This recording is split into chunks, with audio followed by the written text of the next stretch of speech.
Welcome back, and today's session is about boundaries without guilt. So, hello everyone. Thank you so much for being here. I so appreciate you taking time to tune in and join me today.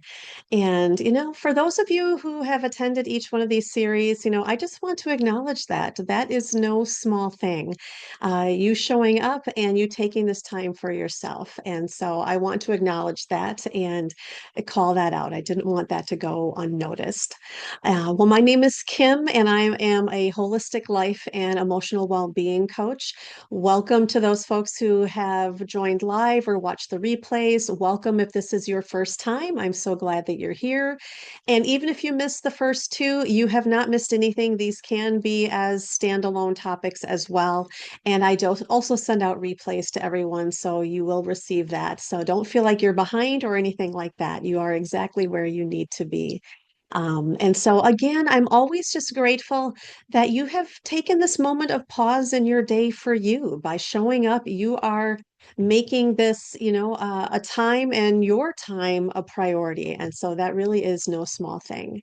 And so, to kind of briefly look back at the journey that we've been having so far, first we started talking about burnout, not as a productivity problem or a personal failure, but really more that burnout is a signal to you, a message from your system that something needs attention, care, or realignment. And then we talked about emotional awareness and the mismatch between, how most of us were never taught to have a healthy relationship with our feelings. And that does tie back to the boundaries where, very often, we're giving more than we're receiving in, and that can lead to burnout and lead to feeling more depleted. And then again, looking at our emotional awareness and noticing the difference between being an emotion and noticing an emotion. That's a small but powerful shift. We are not our emotions, we notice them, but we're not being them. And by, talking about it or thinking about it in that way, we give us a little bit more room to be able to look and notice those emotions, look at those emotions and notice them more clearly. And we also then notice that emotions tend not to get stuck once they've been recognized, they move through us. And now today we're going to move into something that kind of grows out of both of those areas. Once we've started, getting clear on, how we're feeling and what we need, next it's, and how do I do that in my life? How do I honor that in my real life? And that's where the boundaries come in. Not just boundaries in theory, but boundaries in real life. Especially when it can feel uncomfortable or guilt can be tied to them as well. So, we are going to dive into the topic of boundaries today. So I invite you to kind of think about when you hear the word boundaries, what comes up for you. Just kind of notice whatever arises internally. There's no judgment, there's no right answer. But for some people, boundaries can feel exciting, empowering, like, woohoo, I finally have permission to say no to things. But for many others, especially folks who have been used to being in that constantly giving kind of role, boundaries can feel uncomfortable or sometimes even threatening. And, sometimes it can sound like, setting boundaries can feel like, oh my gosh, I just have to say no more often. And now I'm going to let people down, or I now have to be more direct. And that might come across as confrontational, or I'm actually pulling back from someone, and that can feel like distance or rejection. And underneath all of those reactions that can come when we think of boundaries, there are fears tied to that as well. I don't want to disappoint anyone. I don't want to seem like a difficult or selfish person. What if this has a negative or damaging impact on the relationship I have with this person? People are counting on me. Who am I to suddenly start saying no to things? And I totally, totally get it. These fears are real. They make complete sense, especially for folks who have maybe spent their entire lives, um, you know, being highly attuned to other people's needs, potentially minimizing their own. And so in those instances, sometimes setting a boundary doesn't feel supportive. It feels kind of risky. It feels like a threat to the status quo or the way they're used to doing things. And so we're going to address some of those fears and talk about some of that today. So, the reframe that I really want us to think about, sit with, have it resonate is that boundaries are not about pushing other people away. They're about staying connected to yourself while you are in relationship with others. Read that again, think about that again. Boundaries are about staying connected to yourself while you're in relationship or having interactions with others. They're not about pushing other people away. What can happen is when boundaries are constantly absent, that's when you end up saying yes when you mean no. And then the resentment can quietly build, or you overextend yourself, and then that fatigue sets in. Or you take on more than you actually have capacity for, and then something starts to slip. One of the balls starts to drop. Maybe it's your quality of presence, your patience, your joy, your sense of self and who you are. And over time, that path can lead right back to burnout. In fact, I would probably go so far to say is that most of the burnout I see with people I work with is not primarily a workload problem. They're not burned out because of the workload. It's a boundaries problem. It's the accumulation of too many yeses that possibly should have been nos. Too many times their needs were set aside, too much given without enough restored. So boundaries aren't what cause conflict and disconnection. It's the absence of boundaries which often causes that conflict and disconnection. It just happens more slowly, quietly through the resentment and the depletion of ourselves. One of the biggest misconceptions about boundaries is that they have to be these big, bold, loud, or confrontational things. There's an image people often have, of the dramatic conversation, the ultimatum, those moments of finally saying enough is enough.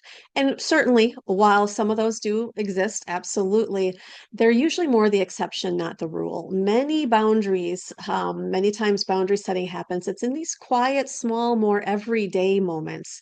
And it actually can be more simple than you might think it is. It might be saying, I'm not available for that right now.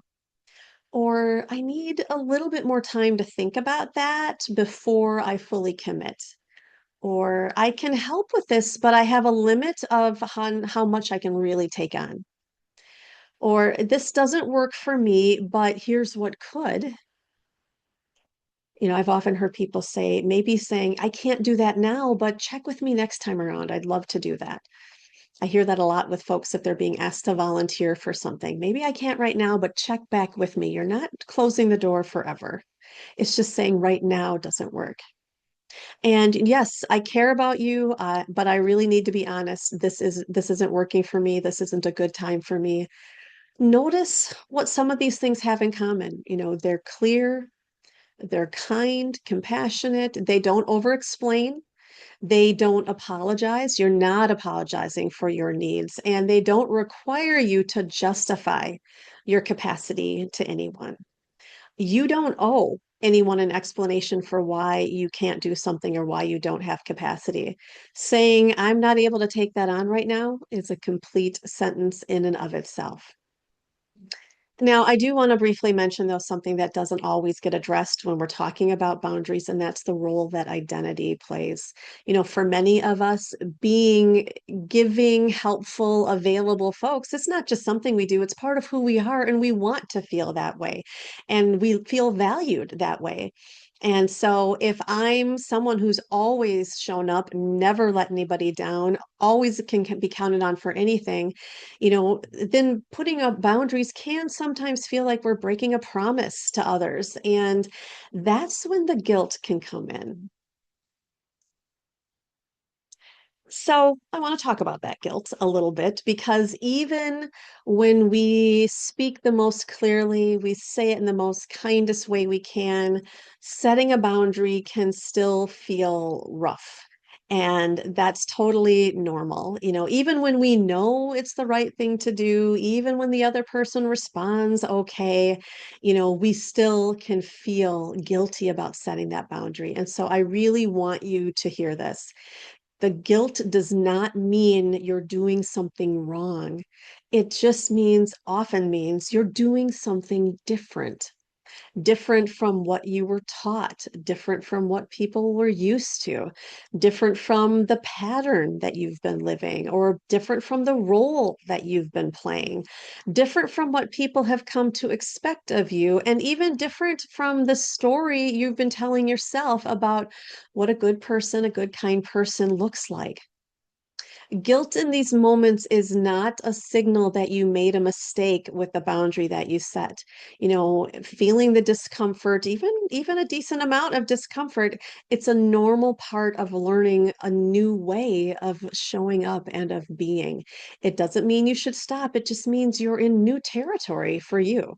So it's often a signal that you're growing, you're changing, you're maybe choosing yourself perhaps for the first time. And that unfamiliarity of that feeling, that's what can make it feel wrong, even when it isn't wrong. And so think about it as, learning a new skill. The first time tried driving, it was uncomfortable. The first time you had a really difficult conversation, it was uncomfortable. But the feeling of discomfort didn't mean that you were doing anything wrong. It was just a sign and a signal that you were doing something you hadn't done before. Boundaries work the same way. That discomfort is not a stop sign. It's just a newness of the event or thing that you're experiencing. So let me offer one more thing before we move into our time of reflection today. There's a common misperception that boundaries are something you do to other people, like you're imposing an ultimatum, imposing a rule, issuing a demand on somebody. But actually, the boundary is something you do for yourself. It's a declaration of what you need, what you have the capacity to hold, and how you would like to be treated. And just like you have the right to set a boundary, others have a right to respond to it however they want to respond to it. Some will respect it immediately, some might need some time to adjust, and yes, certainly some will push back. But how others respond to you setting a boundary, that's just information. And it's information about them. It is not a verdict on whether or not your boundary was reasonable. Just because somebody pushes back does not mean your boundary was wrong. Your job is not to control their response. Your job is to communicate honestly, clearly, and kindly, and let the rest of it unfold. So I'd like to invite you into a period of reflection today.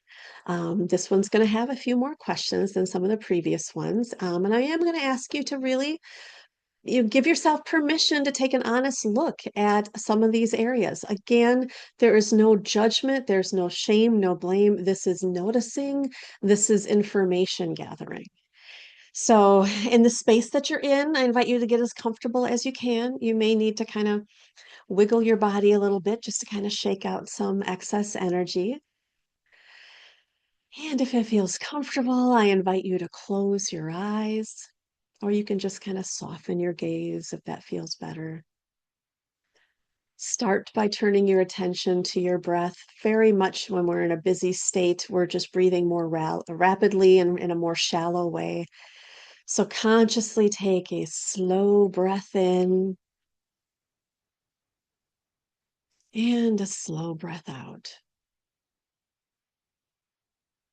And again, inhale and exhale. Feeling your body just settle and release with every exhalation. Breathe There's nothing else you need to be doing right now. There is nowhere else you need to be. You have gifted yourself this time to be here for you.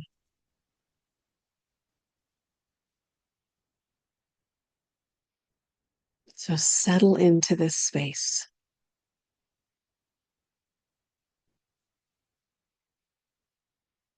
And we're just noticing, no pressure to act on anything with this.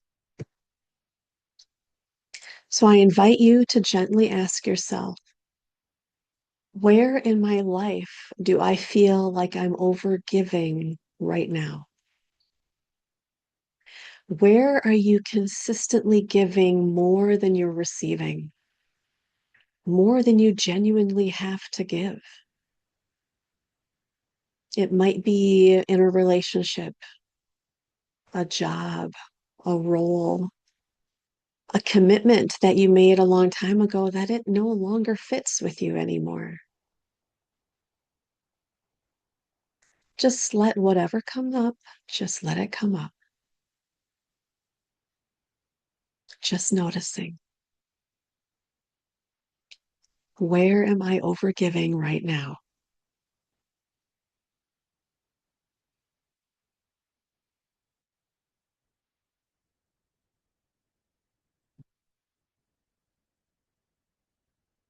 And now ask yourself, where am I saying yes when something in me genuinely wants to say no? Maybe it's small, an obligation, a favor, a meeting you dread, or maybe it's something larger. But where is there a gap between your outer agreement and your inner truth? Just notice.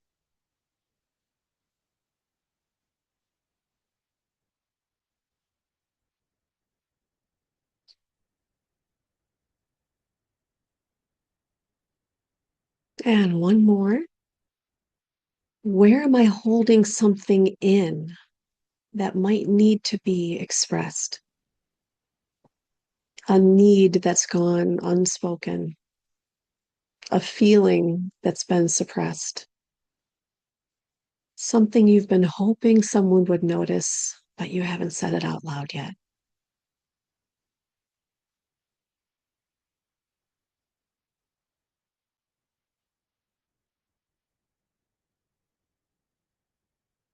Just notice whatever has surfaced without judgment, without pressure to act on any of this right now. Sometimes just seeing it clearly is the first step. So take one more slow breath in and let it go and come back to the room. Thank you for that.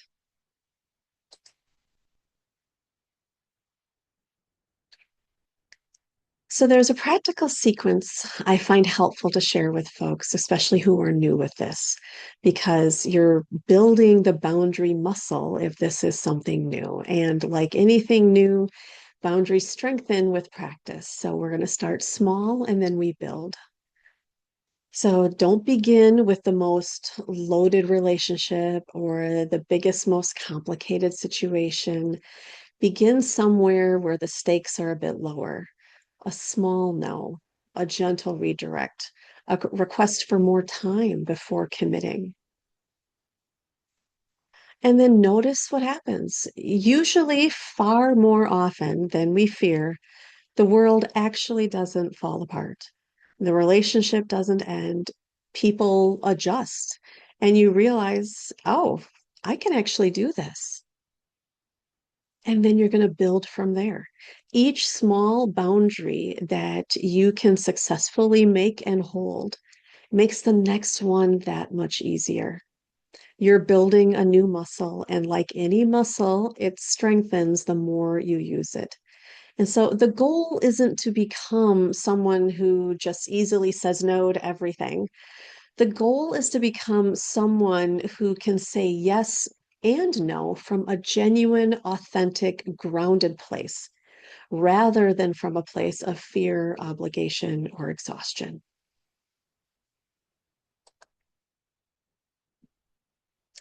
So, if there is one thing that I hope you carry with you from today, it's this: boundaries are not about shutting people out.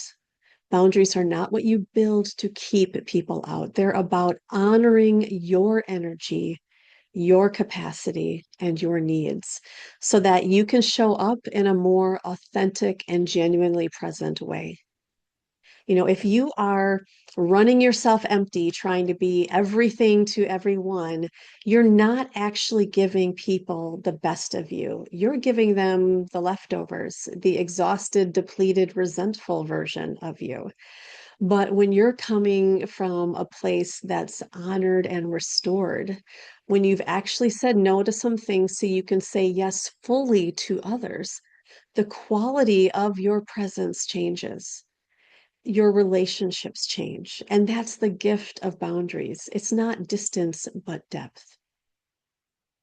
And I do want to acknowledge this, that I know boundaries is genuinely hard work, especially for those of us who have deep patterns of being needed, being helpful, being available. And changing patterns like this can take time and it can take practice. And sometimes it means our boundaries are going to be tested and tested over again until it really sticks. So please honor that for yourself and be patient with yourself. Be gentle with yourself if this is a new space for you. And so you don't have to overhaul everything overnight. You just need to notice one place, one small space where you might gently and lovingly honor your own capacity this week. That's where this begins, always in small places with gentleness towards yourself. We're not trying to push too hard. It's creating awareness and taking a small step. If this is an area where you would like a little bit more support, because I know navigating and setting boundaries in a way that feels aligned with you, who you are, can be tricky, but this is a core part of the coaching that I do. These boundaries, they're not just a theory about having boundaries. They're real in your conversations, your relationships, and real discomfort can come along with that as well. So sometimes having support can make all the difference. So if you're feeling called, you're welcome to explore my website to learn more about what I do, or you can reach out directly. But as you move through this week, just notice a place where you might gently honor your capacity, even in the small, quiet, almost invisible ways. Where are you overgiving or saying a yes when you mean no? And take it from there, because that's where it really begins. Just start small and it builds from there. Thank you so much for being here. I hope you have a wonderful weekend. See you next week.